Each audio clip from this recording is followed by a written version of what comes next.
पहली बात तो हमें ध्यान रखना है कि इसकी धातु कौन सी है, गुण रक्षायाम धातु है या गुड़ी वेष्टने धातु है, इससे जो है ये बना है। हमें मतलब नहीं भाई इससे, ठीक है। अभी कभी नहीं पूछा गया है, पर फिर भी दिमाग में याद रखो। कोई संस्कृत का टीचर ही टकरा जाए वाइवा में इंटरव्यू लेते समय, तो थोड़ा दिमाग में रखना, गुड़ी वेष्टने गुण रक्षायाम धातु से ये बन रहा है, यानी कि सब कुछ इकट्ठा होने की बातें हो रही हैं। और मैं कल आपको बताया था ये स्वनाम आख्याते रोग विशेषा है, ये खुद अपने नाम की अपनी विशेष व्याधि है। ग्रंथि रूपेण अवस्थानात्, यानी जब भी कोई दोष ग्रंथि का रूप लेके एक जगह पर अवस्थित हो जाएगा, इकट्ठा हो जाएगा, उसी गुल्म संज्ञा है, बाकी कुछ है नहीं इसमें, इसलिए इसका नाम स्वनाम आख्याते रोग विशेष है। अपना नाम खुद अपने लक्षणों पर रखा गया है, स्पेशल कुछ भी नहीं है इसमें, ठीक है। आगे बढ़ते हैं, आगे कुछ स्पेशल नहीं है, तो गुल्म के कारण पे आ जाते हैं। गुल्म के कारण क्या है, अब देखो इसकी जो निरुक्ति है, जब काय चिकित्सा बुक उठाओगे आप, तो उसमें कहीं ना कहीं लिखा होगा, इसकी निरुक्ति परिभाषा जो सुश्रुत ने बहुत अच्छी दे रखी है। तो जब काय चिकित्सा की बुक उठाना, तो वहाँ को उसमें मिल जाएगी। सीधी बात है, हमें काय चिकित्सा के पॉइंट ऑफ व्यू से ही पढ़ना है इस व्याधि को, अभी तो हम चरक के पॉइंट ऑफ व्यू से पढ़ रहे हैं, तो वहाँ को डिटेल में देखने को मिलेगा। माधव सॉरी सुश्रुत के और बागवट का पॉइंट ऑफ व्यू भी आपको देखने को मिलेगा, वहाँ हम उसको डिटेल में देखेंगे, बट फिलहाल यहाँ देख लेते हैं, ठीक है। और ज़्यादातर क्वेश्चन हमारे ध्यान रखना है, 90% क्वेश्चन चरक से ही आ जाते हैं, 10% हम वहाँ देख लेंगे। वही वाली बात है कि वित्त श्लेष्म पित्त, अगर इनका अति परिश्राव हो जाएगा, ज़्यादा निकल जाएंगे, धातु क्षय हो जाएगा और वृद्धि हो जाएगी वात की, वृद्धि हो जाएगी साहब वात की। चोट लग जाएगी तब भी धातु क्षय, तब भी वात वृद्धि हो सकती है। वृक्ष अनुपान का सेवन इत्यादि देख लेना। विचेष्टिता है ना, विचेष्टित, उल्टी सीधे चेष्टाएं करोगे तब भी वात प्रकोप होगा। विषम अति मात्रा में खाना पीने से क्या होगा, कुल मिला के वायु का प्रकोप हो जाएगा कोष्ठ में, और ये निदान ही आगे वाली संप्राप्ति का कारण बनेंगे। इन निदानों के सेवन से क्या होगा मित्रों, कल मैं आपको बता ही दिया था कि वात किसको आगे करेगी, कफ और पित्त को आगे करेगी, और आगे बढ़कर उनसे कहेगी बस तुम मेरे मार्गों में रुक जाना और मुझे प्रकोपित होने का बहाना मिल जाएगा। और खफा किस बात से थी कि शुरू के 4 चैप्टर होने वाले हैं, लेकिन अभी वात का नाम जिक्र नहीं आया था, तो उसने यहाँ पर इस षड्यंत्र रखा है, साजिश करी है। और हृदय नाभि पार्श्व उदर बस्ती सूल, यहाँ पे इकट्ठा हुआ है मामला, ठीक है। और पकवा से हो, पित्ता से हो या कफा से हो, ये क्वेश्चन देखो अभी तक नहीं पूछा गया है, पर मुझे लगता है कि कभी कोई क्वेश्चन बना दे मित्रों, तो घबराना मत, घबराना मत, ठीक है। कि वात सॉरी गुल्म व्याधि में वात का संचरण होता है निम्नलिखित में से कहाँ, पकवाशय में, पित्ताशय यानी पश्चिमाशय में, कफाशय यानी आमाशय में, या ऑल ऑफ दीज। आंसर क्या लगाओगे?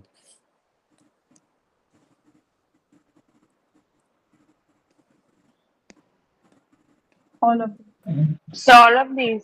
वेरी गुड बेटा, याद रखना, पढ़ के नहीं जाओगे, रिवीजन करके नहीं जाओगे, तो आंख बंद करके पकवासा लगा दोगे तुम लोग, तो आपको पता है बिना बात के गुल्म होता नहीं, बात का स्थान पकवास है बस। नहीं, क्वेश्चन गलत हो जाएगा। ये क्वेश्चन अभी बना नहीं है, ना ही किसी आपको क्वेश्चन बैंक में मिलेगा, ना ही पीवाईक्यू में मिलेगा, इसलिए ध्यान रखना ये नया क्वेश्चन बन सकता है, ठीक है। तो स्वतंत्र और परतंत्र दोनों तरीके से मामला यहाँ पर है। स्पर्श उपलब्ध यानी कि फील होना शुरू हो जाएगी पहले पिंडित रूप में, पिंडित रूप में, और दोष के अनुसार जो है गुल्म का नाम हो जाएगा। ये हमने कल संप्राप्ति पढ़ी थी, है ना। वात क्या कर रही है, कफ और पित्त को उभाड़कर अपने रास्तों को रोकने की बात कर रही है, और खुद ही प्रकोपित होकर पकवास पित्त कफास तीनों जगह घूमने की बात है। और जब घूमेगी इन जगह पर तो पैल्पेट भी हो जाएगी, अगर पेशेंट को एग्जामिन करोगे, डेट्स इट। ये हमारी संप्राप्ति है। पढ़ के देख लेना, सारे नोटंकी किसी को लेकर है यहाँ पे।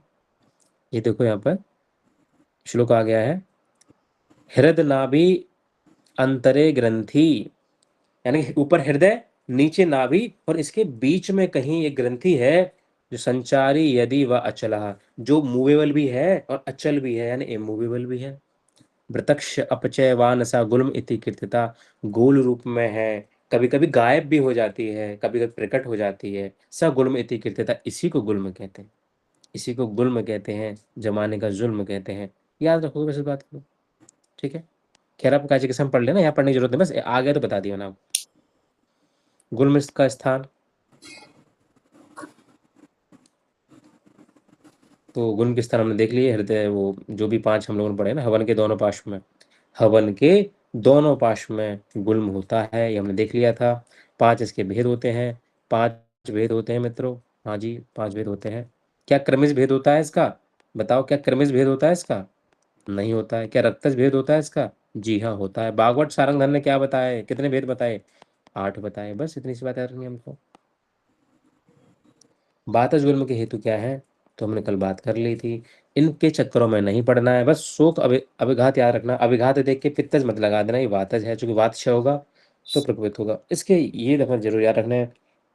अगर स्थान, संस्थान और रुझा, यानी कि उसकी लोकेशन, उसके रूप और उसकी शुगल में अगर विकल्प है, अनियतता है, एक जैसा नहीं रहता है, तो हम देख सकते हैं कि वातज गुल्म का रूप होगा। शिशिर जोर हमने देखा था, ठीक है। गलवक्त्र शोष देखने को मिल सकता है। लेकिन ये हमें याद रखना था, ये बहुत इंपॉर्टेंट था, ये हमारे लिए बहुत इंपॉर्टेंट था, ठीक है। कि अगर खाना पचने के बाद प्रकोप बढ़ रहा है और खाना खाते हुए शांत हो जाता है, तो ये किसका लक्षण हो जाएगा? क्या कल रिकॉर्डिंग की थी क्लास की क्या? जी सर। अच्छा, तो ठीक है, नंदिनी को दे देना, जिसने भी क्लास ने की हो उसे दे देना, ठीक है, क्योंकि हम कल पढ़ चुके हैं ये वाली बात है। आज बस एक रिवीजन के तौर पर लेके चलना है नोट से। सर ये रिकॉर्डिंग वाली कहाँ जाते हैं सर, वीडियोस? यूट्यूब पे जाती हैं, प्राइवेट वीडियो के तौर पे पढ़ जाती हैं। तो प्राइवेट वीडियो कैसे देखी जाती है मुझे नहीं पता, इस सर बारे में इसका क्लास। क्या बेटा? पर सर नोटिफिकेशन भी नहीं आता ना आपके उस पे। प्राइवेट वाले में नोटिफिकेशन कहाँ से आ जाएगा? अच्छा सर। ये बड़ा गोपनीय चल रहा है मामला, मुझे खुद नहीं पता है, मैं पढ़ा रहा हूँ बस। पता नहीं क्यों ही पढ़ा रहा हूँ। ठीक है, आगे बढ़ते हैं हम लोग। तो तुम लोग की गालियाँ मेरा मोटिवेशन है। तुम जब तक गालियाँ देते रहोगे पढ़ाते रहो, जिस दिन गालियाँ देना बंद कर दी पढ़ाना बंद। तो जीड़े अभ्यधिकम प्रकोपम भुक्ति मृदुत्वम, यानी कि जैसे ही खाना खाएंगे, कमरा खाना जीर्ण हो जाएगा तो वात का प्रकोप हो जाएगा। जब खाना जीर्ण होने वात का प्रकोप हो जाता है तो शूल बढ़ जाएगा, यानी कि गुल्म बढ़ जाएगा। बिना वात के गुल्म होता नहीं है। और खाना खा लेंगे तो मृदु हो जाएगा, सॉफ्ट हो जाएगा। जो खाना खाने के जस्ट बाद कफ का प्रकोप हो जाता है ना, वात शमन हो जाएगी। सिंपल सा लॉजिक था। और रुक्ष कसाय तिक्त कटु, ये सब जानते हो, वात प्रकोप ग्रस्त होते हैं, इसमें कौन सी बड़ी बात है, कौन सा नहीं जानते हो। पित्तज गुल्म के कारण है भैया, कुछ नहीं देखना है। आम और अभिघात याद रखना है केवल। आम दोष का अधिक बढ़ जाना है, क्योंकि अभिघात देखो यहाँ भी है और वहाँ भी है, अभिघात यहाँ भी है और वहाँ भी है, वातज में भी यहाँ भी है। आम दोष इंपॉर्टेंट है। आम दोष देख के आप कफ लगा दोगे, मामला गड़बड़ हो जाएगा। मैंने गिने चुने क्वेश्चन है, ध्यान रखना इनमें। गुल्म में चिकित्सा बेहद बड़ी है, बहुत बड़ी चिकित्सा है इसकी। बस कॉन्सेप्ट गिने चुने हैं गुल्म के, ध्यान रखना, ठीक है मित्रों। तो आम दोष किस में आ जाएगा साहब? पित्तज में आ जाएगा, क्योंकि जैसे आम दोष बढ़ता है मंदाग्नि होती है, और मंदाग्नि के होते ही क्या होता है मामला, पाचन क्रिया प्रभावित हो जाती है, पित्त का प्रकोप होना शुरू हो जाता है। तो पित्तज गुल्म के कारण यहाँ पे यार, गुल्म के रूप में अगर देखोगे तो इतना याद रखना कि ब्रड बच्चा गुल्म स्पर्श असह और जीरति शूलम महत जीरति भोजने चा, यानी कि जब भोजन पच रहा होगा, यानी कि पित्त का प्रकोप होता है जब भोजन पच रहा होता है, तो शूलम कैसे हो जाएगा? महती, यानी महत हो जाएगा, यानी काफी बड़ा हो जाएगा, दर्द भयंकर हो जाएगा। और ये छूने पर घाव की तरह अनटचेबल होता है, छूने योग्य नहीं होता है। पेशेंट मना कर देता है कि भाई साहब रहने दो। तो जब पैलिपेट करोगे पेशेंट को, दोनों टांगों को फोल्ड करके घुटनों से, है ना, तो देखोगे कि वो छूने नहीं देगा। अगर आपको ऐसी गुल्म व्याधि, समझ जाना पित्तज गुल्म है। कोशिश करो, भले आपको ओपीडी में बिजी रहते हैं, मान लीजिए आपके जो टीचर हैं या जो भी डॉक्टर, जो आप फिजिशियन है, कंसल्टेंट, तो कोशिश करनी है कि आप अपनी तरफ से कोशिश करो बेटा। आपको पूरे केस हैंडल नहीं करना है, आप पूरी ओपीडी में केवल 3-4 केस लेके बैठो और उनको बिल्कुल कायदे से। पेशेंट जब अपने सिम्टम बता रहा होता है तो मैं आपसे एक रिक्वेस्ट करता हूँ, 1 महीने करके देखो। आप दोषों की विवेचना करो बस। जब कहता है कि डॉक्टर साहब पेट में दर्द होता है, अब दर्द तो हर पेशेंट लेके आता है, तो आप थोड़ा कोने में ले जाके उससे कहो, उसकी देखो उसकी आंखें लाल हैं क्या, कहीं चेहरे पे है कि हाथों फुंसियाँ तो नहीं निकल रही हैं, है ना, कहीं कहीं धूप से एलर्जी तो नहीं है, एसिडिटी तो नहीं है, रात को नींद कैसी आती है, कहीं और दर्द तो नहीं है, उसकी स्किन ड्राई तो नहीं है, भारीपन तो नहीं लगता है, भूख तो नहीं चली गई है। और इनसे आप उसके दोषों की प्रधानता निकाल सकते हो। तो आपका चिकित्सा पत्र नो डाउट, देखो मैंने कहा ना, आप नई जनरेशन हो, तो आप पुरानी जनरेशन को कॉपी मत करो दोस्तों। आपकी अपना अलग संघर्ष है, आपकी अपनी अलग लड़ाई है। पुरानी जनरेशन ने आपके लिए क्या ही छोड़ा है? Polluted air, polluted water, corrupted system, कुछ नहीं, मामला गड़बड़ है। तो हमारी जनरेशन कुछ कर सकती है इसमें, ठीक है। तो आपको क्या करना है, ओपीडी में बैठ के थोड़ा एडवांस होकर सोचना है, टीचर को फॉलो नहीं करना है। तो टीचर तो बहुत पेशेंट है, उसके बाद टाइम इतना नहीं है तो मैं समझा पाएगा, पर आप थोड़ा सा करके देखिए जिससे कि आप अपने टाइम पर जब पहुंचे तो मरीजों की अच्छे से सेवा कर पाए, समझ रहे हो, अच्छे डायग्नोज बना पाए। आगे बढ़ते हैं हम लोग। ये अपना देख लिया, ये हमने देख लिया। कफज एवं सन्निपातज गुल्म का कार्ड देखें, तो अगर कफज और सन्निपातज गुल्म का कार्ड देखेंगे तो बहुत बड़ी बात नहीं है, बस मैं कहना चाहूँगा एक ही देख लो। एक तो कफ संभव हेतु देख लो, सर्वस्तु, है ना। और यहाँ पर चलिए हटाए दे, ये वाला हटा देते, कन्फ्यूज करेगा आपको। ये देख लो केवल, खा पी के पेट भर के दिन में सो जाने से क्या होता है, क्या होता है साहब, कफज गुल्म बढ़ जाता है। ठीक है, कफज गुल्म के रूप क्या है, सीधी बात है, क्या होंगे, शरीर कैसा लगेगा साहब, ऐसा लगेगा जैसे किसी ने गीले कपड़े से ढक दिया हो। शीत ज्वर वहां भी आएगा, और शिशिर ज्वर हमने कहाँ देखा था, वातज में भी देखा था। शीत ज्वर यहाँ भी आएगा, और शीत ज्वर जो है हमारा कफज गुल्म में भी देखने को मिल रहा है। ठीक है, बाकी अरुचि वरुचि सब जानते हैं, हृदलास अरुचि सब किसके लक्षण है, गौरव इत्यादि सब कफ के लक्षण है, याद करने की बिल्कुल जरूरत नहीं है, आप तुक्के से लिख के आ सकते हो। कठिन उन्नत ये जरूर देख लेना कि उसमें जो रुक अल्प है, रुक क्या है, रुक माने पीड़ा है, अल्प यानी दर्द कम होगा, क्यों, क्योंकि कफज है, लेकिन थोड़ा सा कठिन होगा। उन्नत यानी उठा हुआ होगा, दबाने पर हार्ड लगेगा, डेट से समझ जाएंगे कि मामला कफज हो गया है। ठीक है, द्वंद्वज गुल्म के लक्षण बिल्कुल मिले जुले हैं, अलग से नहीं बताए गए हैं। ठीक है, व्यायाम ऐसे तरीके से है, सब मिले जुले लक्षण होते हैं, इसलिए याद करोगे कि यहाँ पर जो है मामला प्रकृति समसंवेत है। यह मामला कैसा है, प्रकृति समसंवेत है, याद रखना। जनरली आप देखोगे जब हमने ज्वर पढ़ा था, तो ज्वर की कंडीशन में जो द्वंद्वज लक्षण हुआ करते थे वो कैसे हुआ करते थे, विकृति विषम संवेत, विषम संवेत। अब मुझे बताओगे संवेत कि मैं ऐसा क्यों कह रहा हूँ, कोई समझा पाएगा मुझे। जोर के द्वंद्व के लक्षण याद आ रहा है, छड़े दा छड़े शीतम वाला कुछ याद आ रहा है, मूर्धा सॉरी मूर्धा मूर शीतम,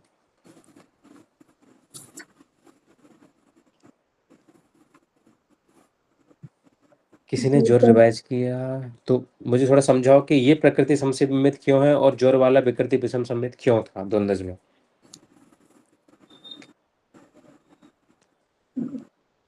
ये चरक बेमान एक एक या दो, कौन से चैप्टर में कॉन्सेप्ट है ये वाला, एक में ही है ना, शायद पहले में ही है, प्रकृति समसम्मित विकृति विषम सम्मित। सर क्योंकि वहाँ पे दोनों दोष मिलने के बाद भी मतलब अपने अकॉर्डिंग लक्षण नहीं दे रहे थे, यहाँ पे दे रहे हैं। वेरी गुड, है ना, वहां नहीं दे रहे थे, अलग दे रहे थे दोनों होते हुए भी, यानी कि भले बात पित्त जोर था लेकिन लक्षण कफ के दे रहा था, या कुछ भी ऐसे दे रहा था जो नहीं, इनसे मैच ही नहीं करते, इनको इनके बियॉन्ड चल, इनका अतिक्रमण कर देते हैं, इनसे बियॉन्ड चले जाते हैं। बट यहाँ पर आचार्य ने ऐसा कुछ भी अलग नहीं बताया, बताया कि वो जो होते हैं ना वही मिले जुले होते हैं, सीधा सीधा कह दिया। ठीक है, देखो साफ साफ कह रहे हैं, यानी कुछ अलग नहीं होता, जो मिल के आएंगे वही लक्षण हो जाएंगे, सीधी बात है, यानी प्रकृति समसम्मित को फॉलो कर रहे हैं। त्रिदोषज गुल्म की असाध्यता, ये क्वेश्चन काफी इंपॉर्टेंट है हमारे लिए, ठीक है, याद रखना। तो क्या क्या लक्षण हो सकते हैं कि त्रिदोषज गुल्म जो असाध्य हो जाएगा, तो याद रखना कि जिस गुल्म में वेदना बड़ी तीव्र हो, महारुजम, क्योंकि इनक्योरेबल डिजीज जो है, जो हम इंद्रिय स्थान पढ़ के आए आपने, वहां पर भी असाध्य लक्षण कई बार देखे होंगे, क्योंकि वही लक्षण आगे जाके अरिष्ट बन जाते हैं अगर कॉम्प्लिकेट हो जाते हैं तो। ठीक है, याद रखना, चरक चरक चिकित्सा 21 विसर्प वाला चैप्टर जो है, और सुश्रुत का मैं शायद हो सकता है गलत, लेकिन सही होगा यहाँ तक है, सुश्रुत का सूत्र स्थानक 35, आई थिंक मैं सही हो सकता है, करेक्ट कर लेंगे हम लोग सुश्रुत पढ़ेंगे जब। इन दोनों में उपद्रव को कॉम्प्लिकेशन को परिभाषित किया गया है, और अरिष्ट में क्या किया गया तो आप जानते हो, इंद्र स्थान तो पूरा अरिष्ट ही बताया गया। तो पहली चीज है कि महारुजम, अगर हमें गुल्म में बहुत भयंकर वेदना देखने को मिल रही है, मतलब असाध्य की तरफ जा रहा है, त्रिदोषों से मामला, दहा परीत, परीत जहां आ जाएगा मतलब बियॉन्ड है चीज, मतलब जनन जलन जो है बेहिसाब है, अस्म पत्थर जैसा कठिन हो जाएगा मित्रों।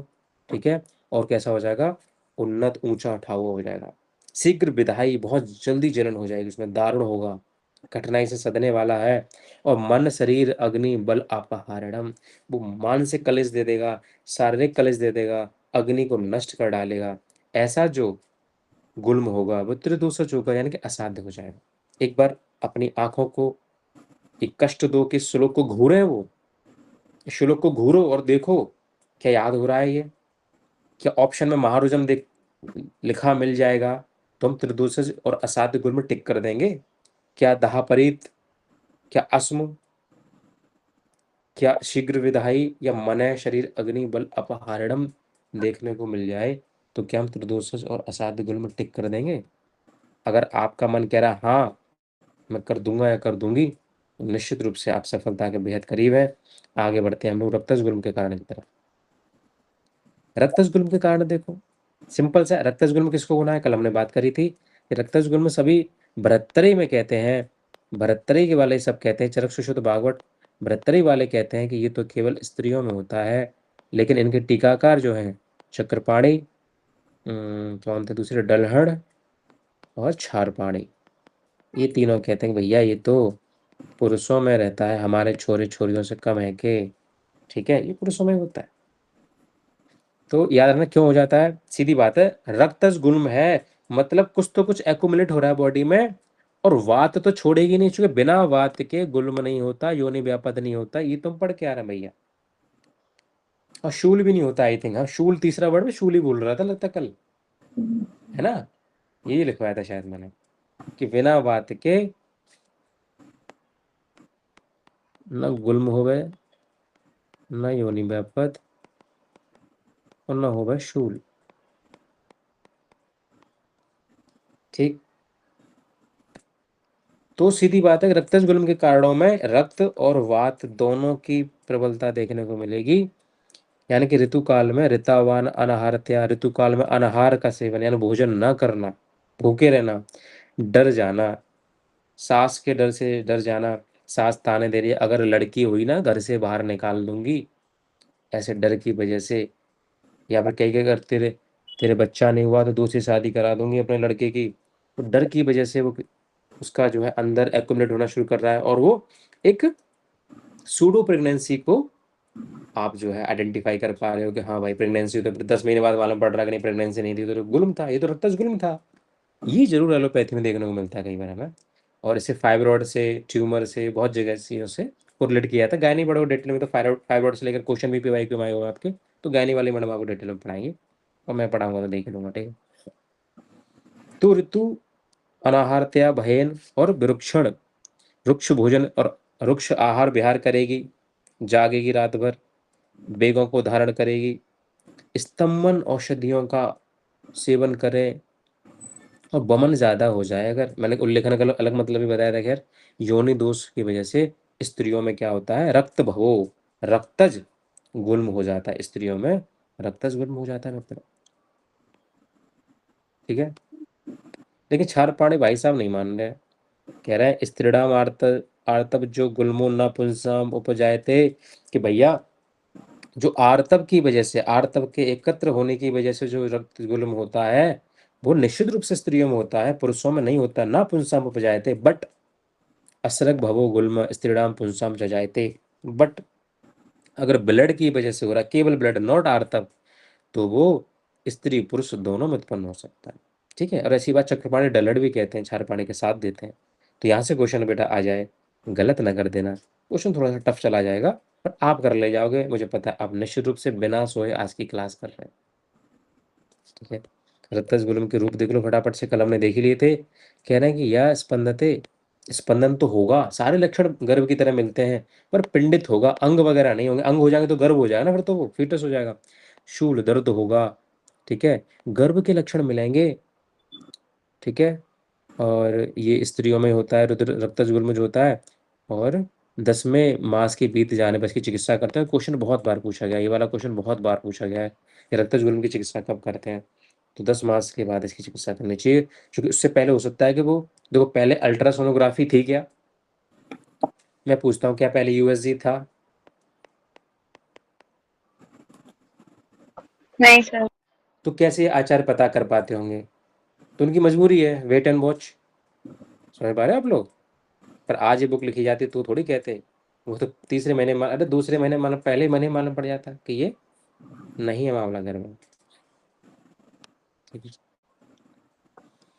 चलो साहब, काश्यप ने जरूर जो है इस पर कुछ कहा है, लिखा तो पीडीएफ वाले आपको डिटेल में पढ़ाएंगे। इवन गायनी में रक्तजुल में आपको बहुत डिटेल में पढ़ाया जाएगा। यहाँ पर तो बस एक झलक है, यहाँ तो बस एक झलक है।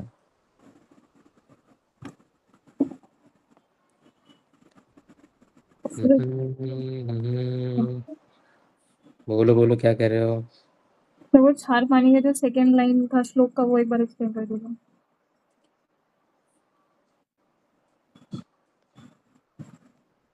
कौन सा बेटा सेकंड लाइन क्या? वो कह रहे हैं कि देखो, जो आर्तव जन्य जो रक्तज गुल्म होता है वो स्त्रियों में होता है, ना पुंसाम उपजायते, पुरुषों में नहीं होता है।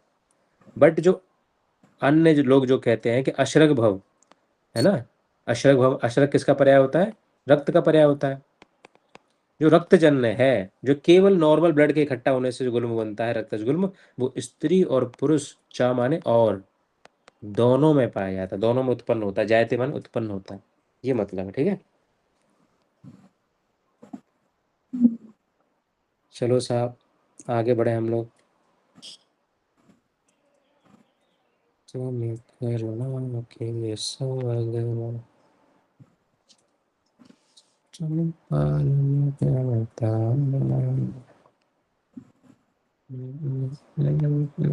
ये हम पढ़ चुके हैं, ठीक है। और ये किसका एक्सेप्शन है? फिर से आगे बताओ किसका एक्सेप्शन था? ये वाला वही वाला है ना, ये ज्वर, प्रमेह और रक्तस्कुल। वेरी गुड, अद्भुत, आप लोग बहुत अच्छे हैं। अब यहाँ से चिकित्सा अपनी प्रारंभ हो रही है मित्रों। सब लोग वज्रासन में बैठकर परब्रह्म का ध्यान करेंगे और आगे देखेंगे किस प्रकार गुल्म चिकित्सा आगे बढ़ रही है। कह रहे सिद्धांत देखो, कह रहे कि रुक्ष आहार विहार एवं अधिक व्यायाम करने से उत्पन्न वात जन गुल्म, जिसमें अधिक तीव्र वेदना होती है, मल और अपान वायु रुक गई हो, ऐसे गुल्म में सर्वप्रथम स्नेह द्वारा चिकित्सा करनी चाहिए मित्रों। इस बात को याद रखना। अब मैंने कहा अब चिकित्सा शुरू हुई है, चिकित्सा काफी डिटेल है इसकी। हर श्लोकांश से, हर फ्रेगमेंट से क्वेश्चन बनेंगे, बनते हैं, बनते हुए आए हैं, ये दिमाग में बिठा लेना। बहुत ज़्यादा रेफरेंस मिलेंगे यहाँ से। बेशक रेफरेंस आना बंद हो गए हैं ईपीजीटी में फालतू के, बट गुल्म से कभी बंद हो ही नहीं सकते। वात रक्त अध्याय से, कुष्ठ से कभी क्वेश्चन बनना बंद नहीं हो सकते। इसलिए जिन श्लोक को मैं अंडरलाइन कर दूं, समझ लेना वो क्वेश्चन रखा मिलेगा एग्जाम में आपको। क्वेश्चन आएगा, स्नेह आदिता सम उपाचरित किसके संबंध में कहा गया है? लगा देना वातज गुल्म। वातज गुल्म हो तो गुल्म लगा देना। स्पेसिफिक दिया हो वातज पित्तज कफज तो वातज गुल्म लगा देना। कौन सी व्याधि है जिसकी शुरुआत स्नेहन से करी जाती है?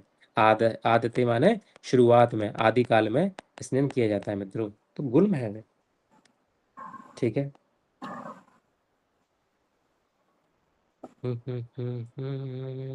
गुल्म में स्वेदन।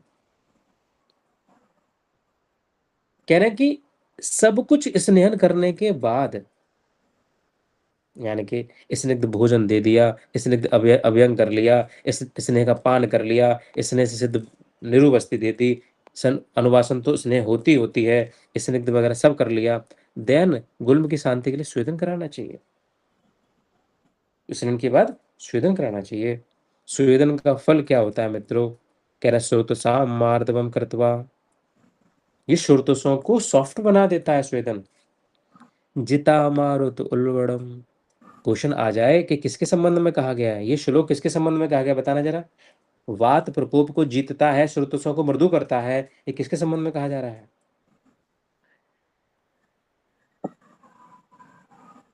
स्वेदन। स्वेदन के संबंध में कहा जा रहा है। अब यहाँ गुलम मत लगा देना, ठीक है, समझना बात को।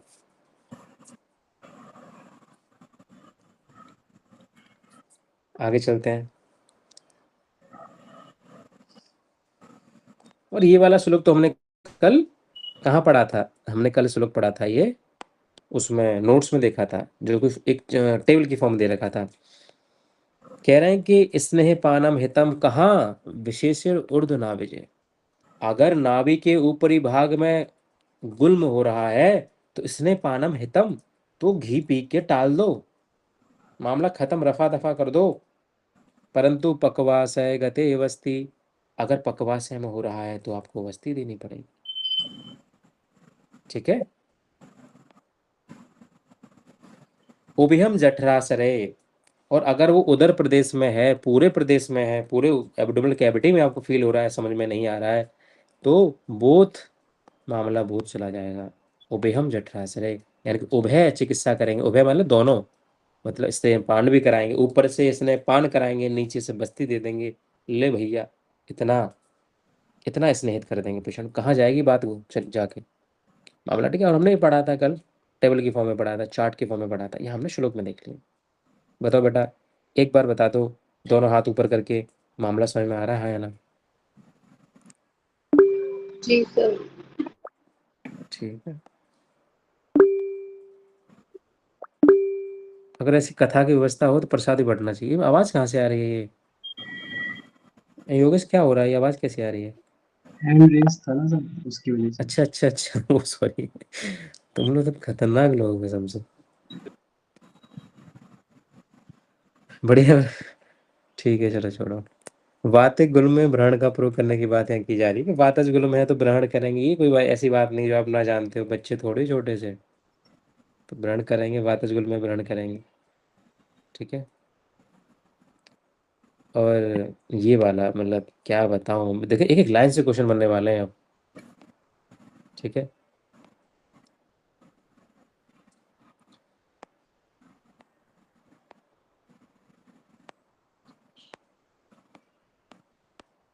आप कहते हो ना श्लोक से कितने क्वेश्चन आते हैं, जो भी दो चार आते हैं यहीं से आने वाले हैं। पीछे की और चैप्टर है दो तीन, वहां से भी आ सकते हैं, पर यहाँ से बहुत आने वाले हैं, याद रखना। कह रहे पुनः पुनः स्नेपानम निरूह संवासना प्रयुज्या वात गुलमेशु कफ पित्त अनुरक्षणा।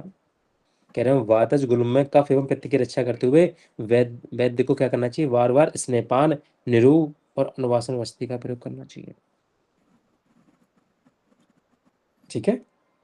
क्योंकि वातज गुल्म में मैंने कल बताया था, एक तो वातज है और दूसरा गुल्म है, और गुल्म बिना वात के तो होता नहीं है। तो वात तो दो बार रिपीट हो गया, और जब बात दो बार रिपीट हो गया तो सीधी बात है पुनः पुनः स्नेपानम कहाँ कराया गया है, आंसर लगाओगे वातज गुल्म, वातज गुल्म, वातज गुल्म, भूलना नहीं है। पुनः पुनः निर्वस्ती कहाँ है, पुनः पुनः संवासन कहाँ है, यानी कंबाइंड रूप में पुनः पुनः ये तीनों चीज दी जा रही, कहाँ, जब पुनः पुनः आ रहा है वातज वापस। लेकिन कितना दे दोगे, मान लो आपने वात को एकदम दबा दिया तो क्या प्रकोपित हो जाएगा दोस्तों? अगर वात बिल्कुल खत्म कर दो शरीर से तो क्या किसका प्रकोप हो जाएगा? सर कफ का। कफ का हो जाएगा, ऑब्वियस सी बात है। आपने वात का समन करने के लिए घी पिलाते गए, घी पिलाते गए, मतलब स्नेहन करते गए हैं, तेल का मर्दन कर दिया, घी पिला सब कुछ कर दिया, तो भाई सीधी बात है कफ बढ़ जाएगा ना, बात तो कम हो जाएगी। ऐसा नहीं करना है। कफ पित्त अनुरक्षणा, कफ पित्त को भी थोड़ा ध्यान रखना है, बराबर स्नेह देना है। बाहर वाले को इतना प्रेम ना दो कि माँ बाप को जलन होने लग जाए कि हमारा बच्चा हमारे हाथ से निकल गया, हमने इसको 20 साल तक पाला, और रात को खाने के लिए उससे पूछता है कि मेरे बाबू ने खाना खाया कि नहीं खाया, हमसे तो कभी नहीं पूछा उसने। बैलेंस बना के रखोगे, कभी डाउट में नहीं आओगे। ठीक है। एक तरफा हो जाएगा मामला, बहुत गड़बड़ हो जाएगा। आगे बढ़ते हैं हम लोग। गुल्म में बात की सदा रक्षा करनी चाहिए, गुल्म में बात की सदा रक्षा करनी चाहिए। ठीक है मित्रों, अभी अभी पीछे हम करके आए हैं कि इतना ज्यादा पुनः पुनः स्नेहपान करना है कि कफ पित्त की रक्षा करनी है। अब कह रहे हैं भैया कि गुल्म में बात की सदा रक्षा करनी चाहिए। और मैंने आपको कल क्या बताया था कि इस लाइन में हम क्या करेक्शन कर सकते हैं, वात से रक्षा करनी चाहिए। वात से रक्षा करनी चाहिए। वेरी गुड, अद्भुत अद्भुत दृष्टिकोण है मित्रों आपका। ठीक है। कह रहे कफो वाते जित प्राय पित्तम सोड़तमेव वा, उचित चिकित्सा द्वारा प्राय कफ और वात के नष्ट हो जाने पर भी गुल्म नष्ट ना हुआ हो, अतः चिकित्सा चल रही हो, तो उस अवस्था में पित्त या रक्त की वृद्धि हो जाए तो जिस दोष की प्रधानता हो उसी के अनुसार चिकित्सा करनी चाहिए। किंतु गुल्म की चिकित्सा के प्रारंभ में, आदि अंत मध्य, उसकी प्रारंभ में, उसके मध्य में, उसके अंत में वायु की रक्षा करनी चाहिए, और मैं तो कहता हूँ वायु से रक्षा करनी चाहिए। ठीक है। यानी कोई भी ट्रीटमेंट दो, कोशिश करो वात का प्रकोप न होने पाए, इतनी हमें बात रखनी। ये वाला श्लोक भी आएगा, तो लगा लोगे ना बच्चों कि श्लोक किसके लिए आया है, ये गुल्म के लिए आया है। मैंने कहा ना बहुत सारे श्लोक मिलने वाले हैं चैप्टर में। श्लोक याद नहीं करने, बस पहचानने हैं कहाँ से। वातज गुल्म में बमन की बात है, ठीक है, यहाँ वातज गुल्म में बमन की बात है, फिर वातज गुल्म में बर्ती की बात है, वातज गुल्म में विरेचन तक की बात है, ठीक है। गुल्म रोग में रक्त मोक्षण, ये वाला थोड़ा सा मामला हमने कहा ना, ये कॉन्सेप्ट तीसरी बार आया। हमने चरक सूत्र 24 में देखा, ज्वर वाले चैप्टर में देखा, फिर से यहाँ पे आया कि अगर पूरा ट्रीटमेंट हमने दे ही दिया हो है और फिर भी रोग नष्ट ना हुआ हो, तो भैया रक्तज व्याधि का डाउट करो और उसको रक्त मोक्षण दे दो। तो न प्रशामति रक्त स्वभिषेका प्रशामति, यहाँ से क्वेश्चन नहीं आएगा, बस कॉन्सेप्ट याद रखना, क्वेश्चन यहाँ से नहीं बन सकता। बस वाइवा के लिए, इंटरव्यू के लिए, अपनी बुद्धि को तीक्ष्ण करने के लिए थोड़ा याद रखना।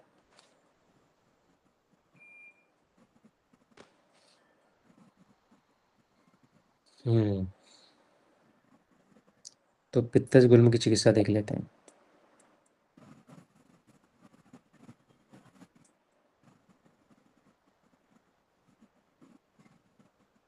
स्निग्ध उष्णेन उदते गुल्मे पैत्य के संश्लेषण हेतु, बस ये वाली लाइन याद रखनी कि स्निग्ध एवं उष्ण वस्तु सेवन से उत्पन्न पैत्य गुल्म।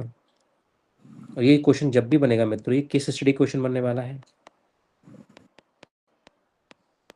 ऐसे क्वेश्चन पता है पहले बीएचयू से, बहुत बीएचयू में बहुत आते थे ऐसे क्वेश्चन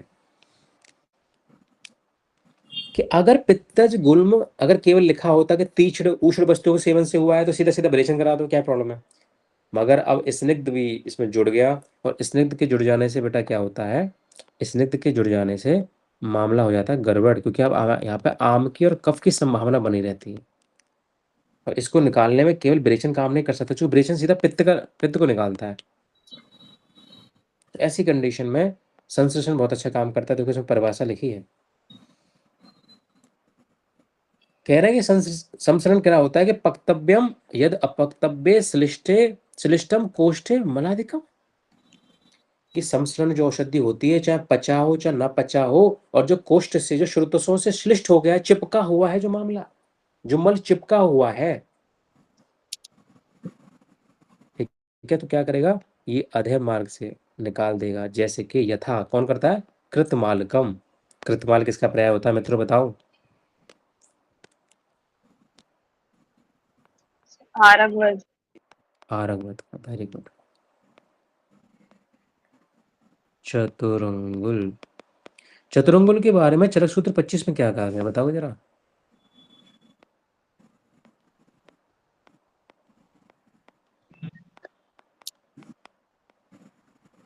याद आ रहा है। जी सर। तो अगर विरेचन करना होता तो कौन सा एग्जाम्पल देते, अरे संसरण करना पड़ रहा तो चतुरंगुल बोल दिया हमने, अगर सिंपल विरेचन करना होता तो क्या एग्जाम्पल देते।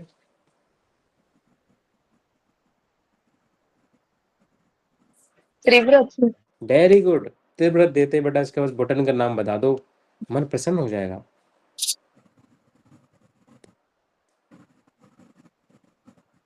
अभी बताया था मैंने, विगत कुछ ही दिन पहले मैंने बताया था। ऑफर खुले ना करते थे। वेरी गुड, बहुत बढ़िया, अद्भुत। आगे बढ़ते हैं। पैत्य गुल्म में क्षीर बस्ती, सीधी बात है। अब गुल्म है तो बस्ती देंगे, और पित्त है तो क्षीर देना पड़ेगा, क्षीर से देनी पड़ जाएगी, सिंपल सी बात है, मैंने याद करवाई थी आपको, ठीक है, तिक्त से सिद्ध करके। गुल्म में तिलवक घृत की बात आई है, ठीक है, ये आपको उदर वाला चैप्टर पढ़ेंगे तो वहां पे आएगा। और ये विरेचन करता है, जब जब किसी भी अधिक उदर रोग में भी क्या होता है, मलों का संचय होता है, आपने पढ़ा था, आप किसी अच्छे मास्टर ने पढ़ाया होगा। तो वहां भी हम केवल विरेचन द्वारा निकाल रहे हैं, जो बमन करा नहीं सकते हैं, मामला बड़ा डिहाइड्रेशन वाला हो जाता है वहां पे, तो वहां पे विरेचन से निकाला। तो तिलवक घृत भी यहाँ बढ़िया काम कर रहा है।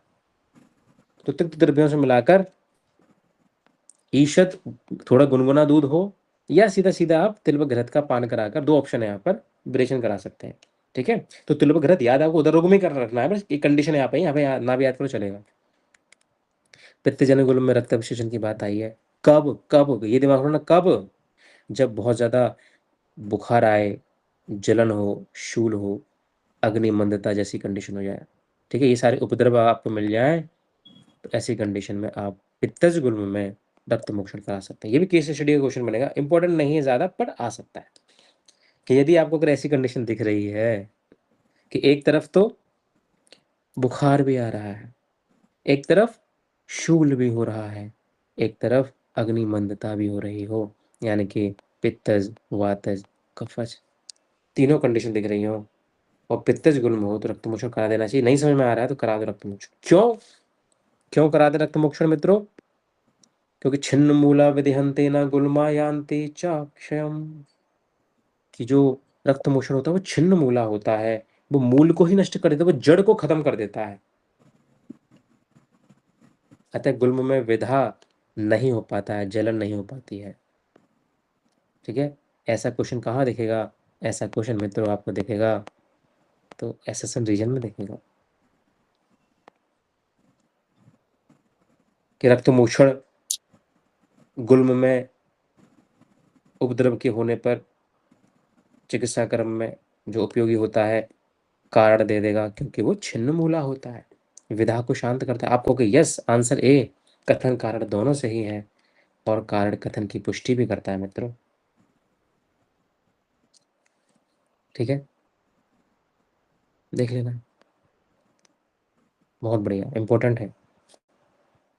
रक्त मोषण की बात करता, ये तो कोई बड़ी बात नहीं है यार, जंगल मांस रस पिएंगे, बात खत्म करो इसको।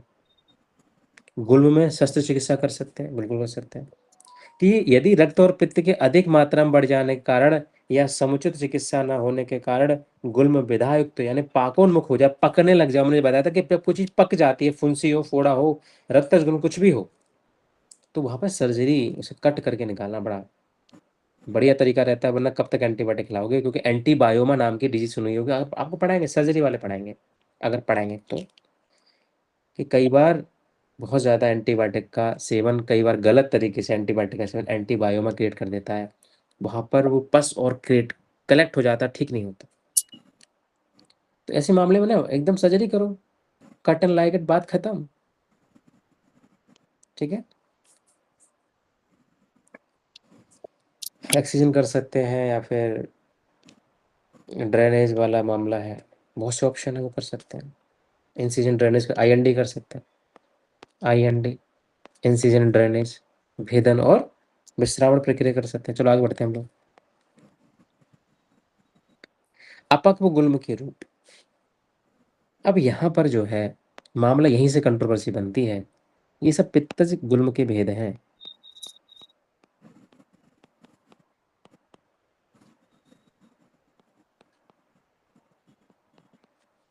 जब कल हमने नोट्स में एक बात देखी थी कि गुल्म में पाक नहीं होता है ना, सुश्रुत कहते हैं गुल्म में पाक नहीं होता, पर वही चरक कहते हैं होता है, मगर पित्तज गुल्म। ठीक है बच्चों, अगर क्वेश्चन बिना रेफरेंस के आ जाता है चरक सुश्रुत के, तो आप आंसर क्या लगाओ? गुल्म में पाक होता है कि नहीं होता है?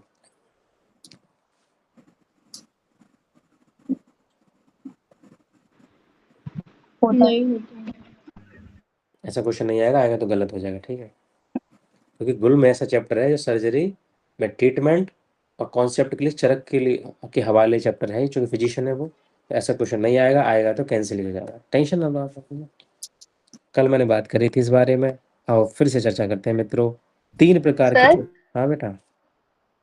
सर जो महर्षि शुश्रुत हैं उन्होंने मतलब शल्य के लिए वो जाने जाते हैं, और सर गुण में पाक नहीं होता, और पाक होने पर तो शस्त्र चिकित्सा मतलब सर्जरी कराई ही जाती है, तो ये कैसे हो गया कि मतलब उन्होंने ऐसा नहीं बोला, मतलब पाक नहीं होता, क्योंकि सर्जरी तो जरूरी होती है पाक होने पर। अरे इसका तो कोई तो दोष नहीं है। रुको तो सुश्रुत ने कब कहा कि मुझे सर्जरी करनी है? ये तो बार बार चरक कहेंगे कि धानवंतर संप्रदाय को हम डेडिकेट करते हैं, रेफर करते हैं केस। सुश्रुत लेने से मना कर देते हैं, क्योंकि सुश्रुत के पास एक डिजीज और है, उसका नाम है बिद्रदी एप्सिस। ठीक है, देखो जब सर्जरी पढ़ लोगे और एप्सिस ढंग से पढ़ लोगे, बिद्रदी का काफी व्यापक चैप्टर, काफी बड़ा चैप्टर सर्जरी में, तो आप समझ जाओगे ऐसा वो क्यों कहता है। ठीक है, ये ठीक है चीजें सर। अब मजा आने वाला, चीजें जुड़ी हुई हैं सब एक दूसरे से, पता है। अब लड़ाई होगी आचार्यों के बीच में। अभी तो पीढ़ियाँ तो पढ़ना शुरू करो तो और मजा आने वाला है, खास से जब छेड़ेंगे ना बीच बीच में, हर बात को काटेंगे, अपना मत देंगे, अपने भेद देंगे बीच बीच में, तब देखना मजा आने वाला है। अरे हाँ, ये मजा तो ले चुके होंगे ना डॉक्टर योगेश, क्यों क्यों बेटा? अरे सर परेशान है इससे। सर वैसे एक चीज बताइए सर, इसमें हाँ कोई दूष्य तो होता नहीं है, हाँ तो हाँ, पाप होगा इसमें?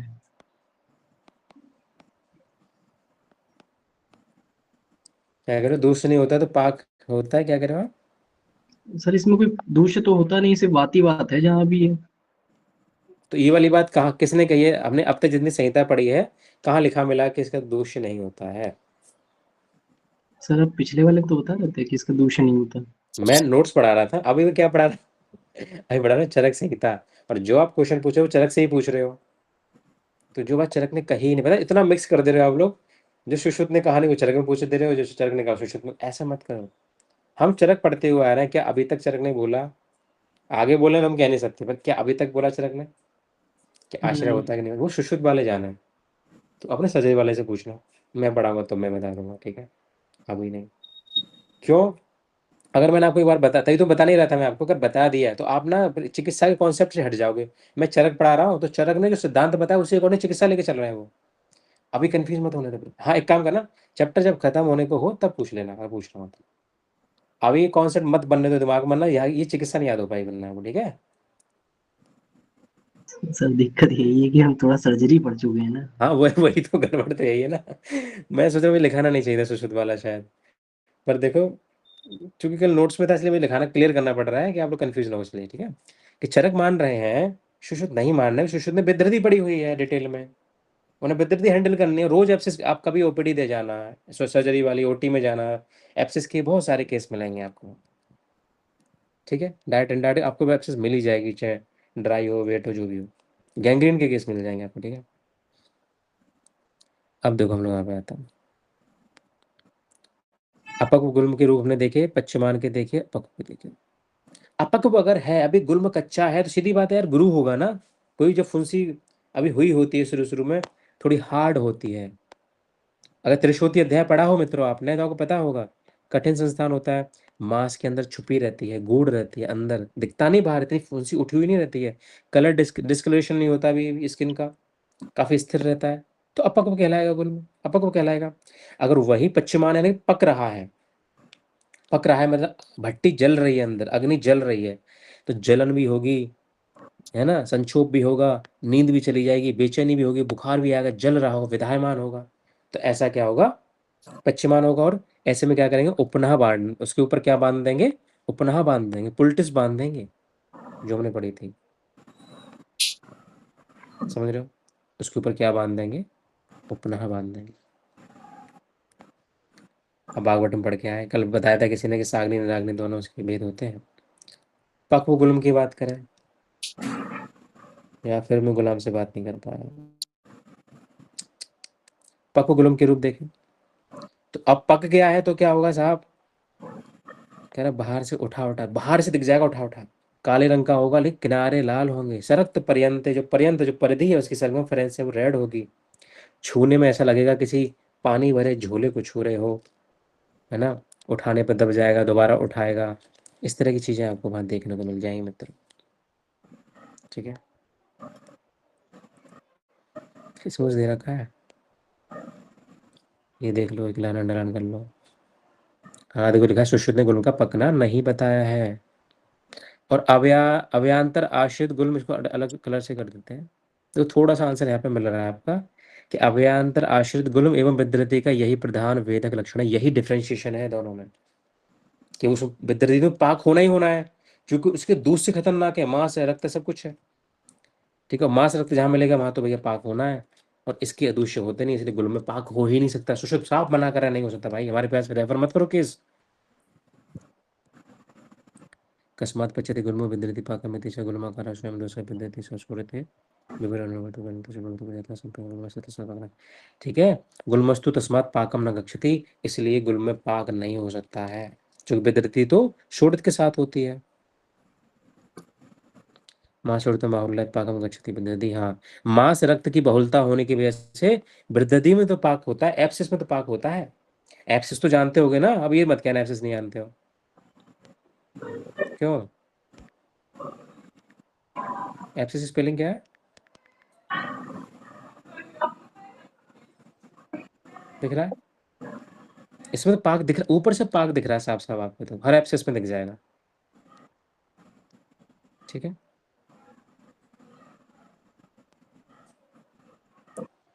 मांस शोड़ हेनत्वाद गुल्मम पाकम न गच्छति, यानी कि मांस रक्त होता ही नहीं है, ये तो दूष्य से हीन है। लेकिन डायरेक्ट नहीं कह रहे, मामला समझो उसको। सुश्रुत कह रहे हैं कि मांस शोड़ित हेनत्वाद गुल्मम पाकम, इसलिए उसमें पाक भी नहीं होता है। क्योंकि मांस और रक्त, भैया पकने के लिए कुछ तो एक बेस चाहिए ना। जब ब्लड सप्लाई भी नहीं है और मांस धातु भी नहीं, पाक काय में करो, हवा में करोगे क्या?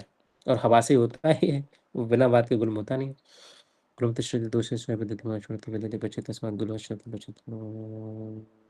ठीक है, मामला खत्म।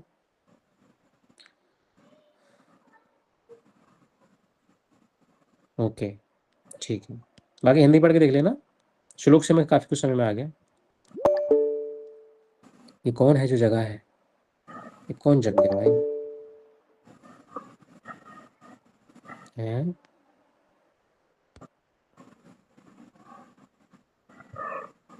कब से गायब हो नंदिनी?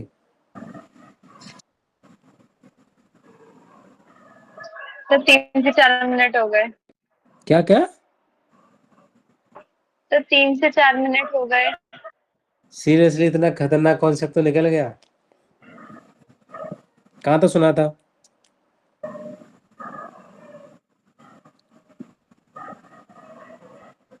सर वो सुश्रुत ने बातस भीम का ना पकना बताया है वहां तक। चलो आज का डिस्क्राइब करो उसको जल्दी से, विमल से डिस्क्राइब करो जितना मैंने बताया है।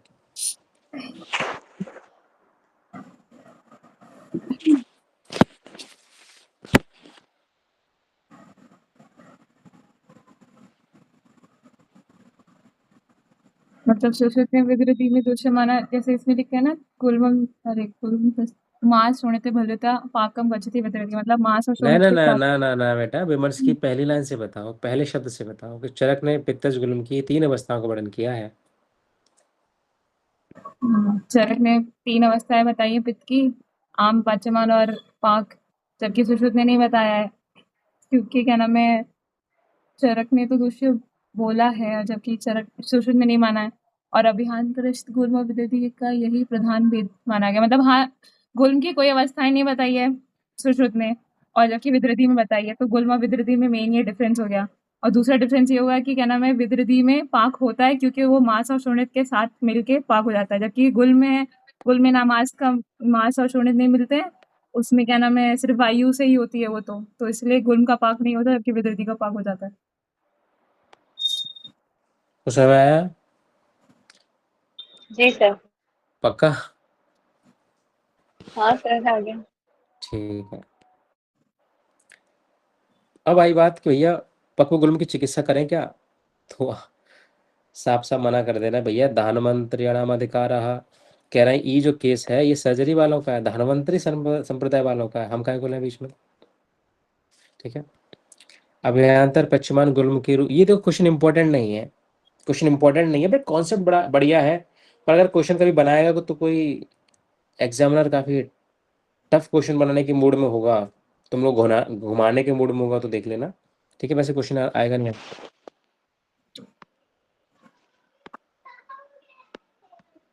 देखो, अभ्यंतर पक्षमान गुल्म करो, यदि गुल्म का पाक अंतः भाग में हो रहा हो, अगर पश्चिमान है तो मैंने पक रहा है अंदर ना कुछ, पित्तज अवस्था है।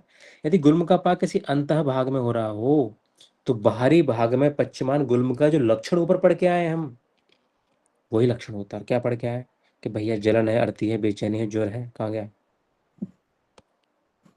है ना, दिख रहा है आप लोगों को?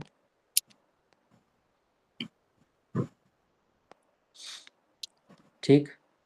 विशेष रूप से अंतर्भाग में पश्चिमान गुल्म में हृदय प्रदेश, अंतर्भाग में क्या होगा, पश्चिमान गुल्म में हृदय प्रदेश और उदर प्रदेश, हृदय प्रदेश और उदर प्रदेश में शून्यता, शून्यता मान होता है शोथ, इन्फ्लामेशन होता है। और अगर वह भाग में है, ठीक है, अगर वह भाग में है तो पार्श्व निर्गति, तो गुल्म में शोथ बाहर की तरफ और लेटरल साइड में मिलेगा। समझो इस बात को। अगर अंतर भाग में पश्चिमान गुल्म है तो हृदय प्रदेश और उदर प्रदेश को में शोथ हो रहा है, और यदि बाहर वाले बाह्य भाग में पश्चिमान गुल्म हो रहा है तो बेटा शोथ बाहर की तरफ पार्श्व में हो रहा है, लेटरल साइड में हो रहा है। समझ में आ रहा है? इतना समझ लो तो मामला हो जाएगा आपका। वैसे क्वेश्चन नहीं बनेगा यहाँ से, पर बनाए तो आप कर ले जाना, छोड़ना मत। आगे बढ़े,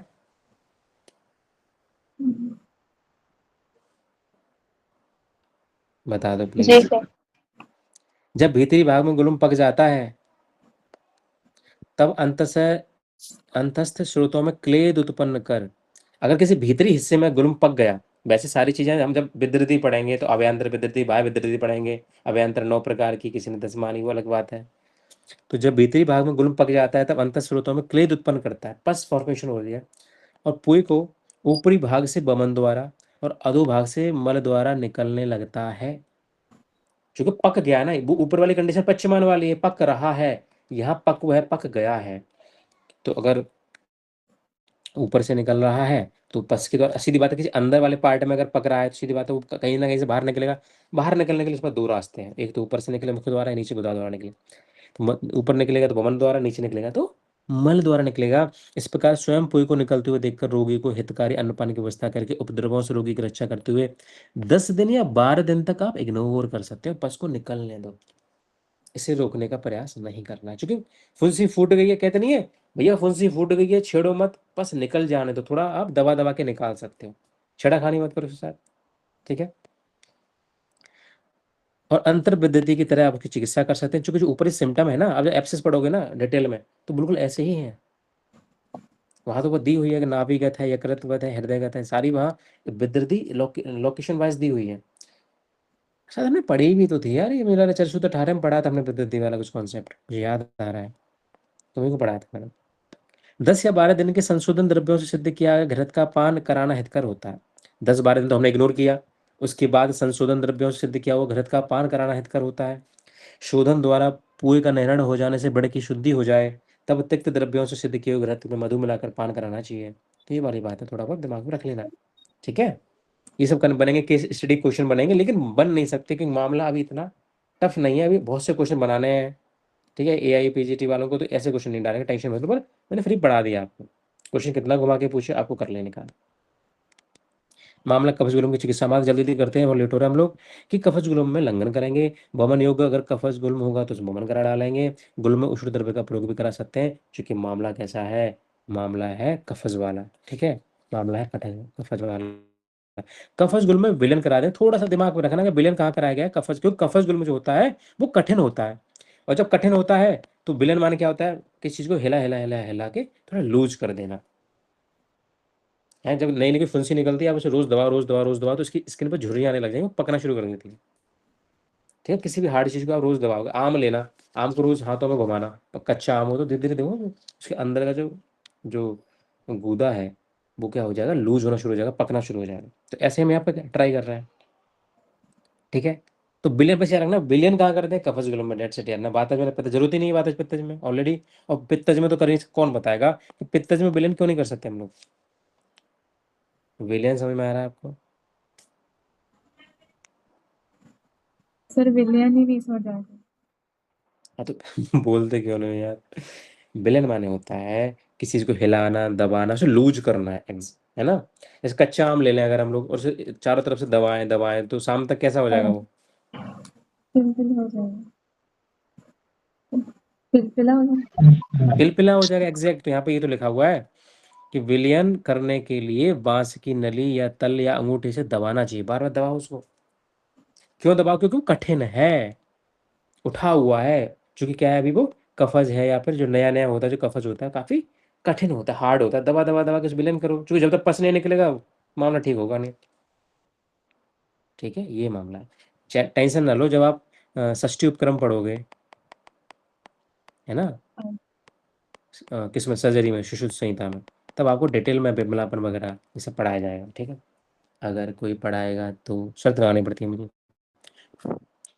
क्योंकि 21 वाले क्या ही पढ़े हैं मुझे नहीं पता। कफज गुल्म में देखो क्या क्या हो सकता है। कफज गुल्म में क्षार और घृत, बस इतना याद रख लो, क्षार और घृत याद रखना। क्वेश्चन ये आता है कि क्षार का प्रयोग, अरिष्ट का प्रयोग, और क्या था एक अग्निकर्म, इनका प्रयोग किस व्याधि में करते, मतलब किस गुल्म में करते हैं, याद रखना कफज गुल्म में। बस ये क्वेश्चन याद रखो, तब भी आपका नीचे पढ़ने की जरूरत नहीं है आपको, फिर पढ़ लेते हैं एक बार। कफज गुल्म में बस्ती विरेचन है, कोई जरूरत नहीं याद करने की।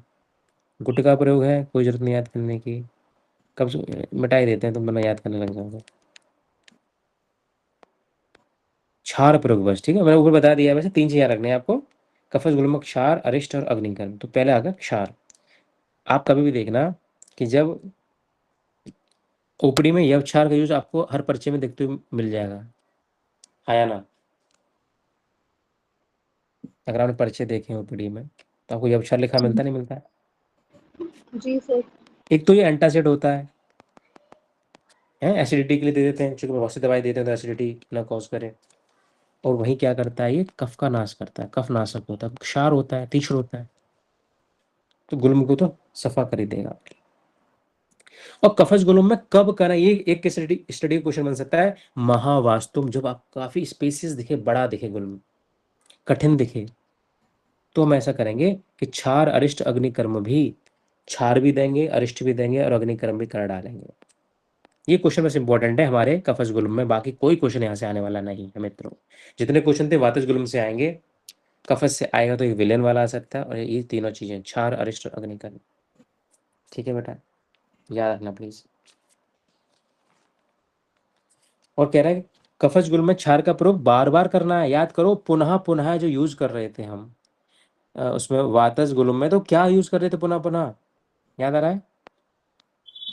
स्नेह सर। स्नेह, निरु, हाँ, अनुवासन, याद आ रहा है। हाँ, जी सर। और यहाँ पे हम बार बार कफ उसका क्षार का प्रयोग कर रहे हैं, 1 दिन के अंतर पे, 2 दिन के अंतर पे या 3 दिन के अंतर पे इसका प्रयोग करेंगे बार बार। देख लेंगे कि शरीर का बल कितना है ना, मतलब शरीर वृद्धि है, छपड़ है, या बल की वृद्धि है, छपड़ है ना, कम या ज्यादा, है ना, मेटाबॉलिज्म कैटाबॉलिज्म पढ़ा होगा आपने, दोष कम है या ज्यादा, उस हिसाब से हम 1 दिन, 2 दिन, 3 दिन का अंतर कर सकते हैं। इंपॉर्टेंट ज्यादा नहीं है, बस जितना मैं याद कर रहा हूँ उतना याद करो, इसलिए मैं तेज बढ़ रहा हूँ। ठीक है, क्षार का गुण यहाँ पर है देख रहे, और हम सर्जरी में डिटेल में देखेंगे, यहाँ से पढ़ने की कोई जरूरत भी नहीं है, इतना याद रख लेना। ये वाला श्लोक काफी बार पूछा जा चुका है, एक मतलब एनआईए में 2 बार पूछा जा चुका, बात बात खत्म। छितवा छितवाशयात क्षारा क्षरत्वा क्षरति, किसके बारे में बोला गया है, बस लगा देना, क्षार के बारे में बोला गया है। किस चैप्टर में बोला गया है, रेफरेंस, अब रेफरेंस वाले क्वेश्चन नहीं आते हैं, याद रखना गुलम वाले चैप्टर में बोला गया। बाकी जितने आपको श्लोक मिलेंगे क्षार वाले, वो सबके सब मिलेंगे सर्जरी में। ठीक है, इवन चरक सूत्र 26 में क्षार का वर्णन किया गया, बट यहाँ ये वाला श्लोक जो है गुलम वाले चैप्टर से, थोड़ा ये याद रखना। थोड़ी देर रुको, ठीक है, ये आपको याद रखना है कि क्षार क्या करता है। क्षार क्या करता है, आशय को ही ब्रेक डाउन कर देता है, जड़ ही खत्म कर देता है। ठीक है, आशय को अंडरलाइन कर लेते हैं, आशय से काटकर नीचे के मार्गों से निकाल देता है। छितवा छितवा आशयात क्षारा क्षरत्वा क्षरता। ठीक है, यानी कि क्षरण करके अत्यध यानी अधा यानी अधेय मार्ग से, नीचे के मार्ग से बाहर निकाल देता है। तो क्वेश्चन चलो ये भी बन सकता है, बना नहीं क्वेश्चन, कोई सोच भी नहीं सकता, पर आप सोच लेना, कोई पूछे कि कफज गुल्म में क्षार कहाँ से निकाल देता है, तो आप बताना अधेय मार्ग से निकाल देता है, क्योंकि बमन भी कह सकता है ना वो। तो हमने पढ़ा क्षार कफ, कफज गुल्म में क्षार का प्रयोग है, तो हम सोचे कफज गुल्म में हो सकता है बमन से ही निकाल दे, तो बमन मत कर देना प्लीज, अधेय मार्ग से निकाल देता है, याद रखोगे, अधेय मार्ग से निकाल देता है। क्यों, क्या बेटा बताओ। सर ये वही वाला क्षार है ना जो हमें पहले कोई जला के फिर एंड में जो बनाते हैं उसको। हाँ हाँ वही वाला, राख बना के सब वही है। और अच्छा एक क्वेश्चन पूछता हूँ। एक पनीर के समोसे वाला क्वेश्चन है कि नहीं, पनीर पेटीज कर देते हैं थोड़ा सा प्रमोशन। तो कौन बताएगा कि शार का रस क्या है और अनुरस क्या है? कटु रस है और अनुरस लगा है। किसने बताया आंसर ये?